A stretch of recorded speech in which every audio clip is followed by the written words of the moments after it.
আসসালামু আলাইকুম। কেমন আছেন সবাই? আশা করছি ভালো আছেন। আলহামদুলিল্লাহ আমিও খুব ভালো আছি।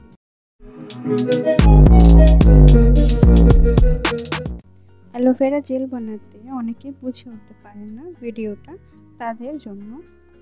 বাড়িতে অ্যালোভেরা গাছ থাকলে ভালো, না থাকলে আমার মতো বাহির থেকে কিনে নিতে পারেন। আমি প্রথমে অ্যালোভেরা কেটে 30 মিনিট পানিতে ভিজিয়ে রেখে দিয়েছিলাম। অ্যালোভেরা নানা ভিটামিন ও খনিজের উৎস। এতে প্রায় 20 ধরনের খনিজ উপাদান রয়েছে। Calcium, zinc, chromium, magnesium, sodium, iron, potassium, copper ও ম্যাঙ্গানিজ ইত্যাদি। দেখতে পাচ্ছেন 30 মিনিট রেখে দেওয়ার কারণে পানিটা হলুদ হয়ে গিয়েছে। এরপর আমি ভালো পানি দিয়ে ধুয়ে নিয়েছি।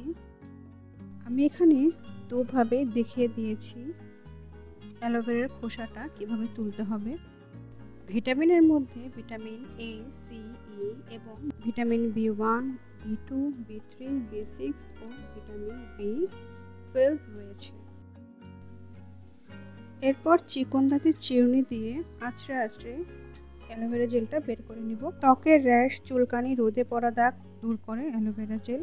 এই জেল ত্বকে লাগালে ত্বক উজ্জ্বল ও মসৃণ থাকে এবং বয়সের ছাপ পড়তে দেয় না। বেশি দিন ভালো রাখার জন্য একটি এয়ারটাইট বক্সের মধ্যে অ্যালোভেরা জেল ফ্রিজে রেখে সংরক্ষণ করতে পারেন। আর এগুলো আমি অ্যালোভেরাকে খোসা সহ ব্লেন্ড করে আইস ট্রেতে জমিয়ে রেখেছিলাম।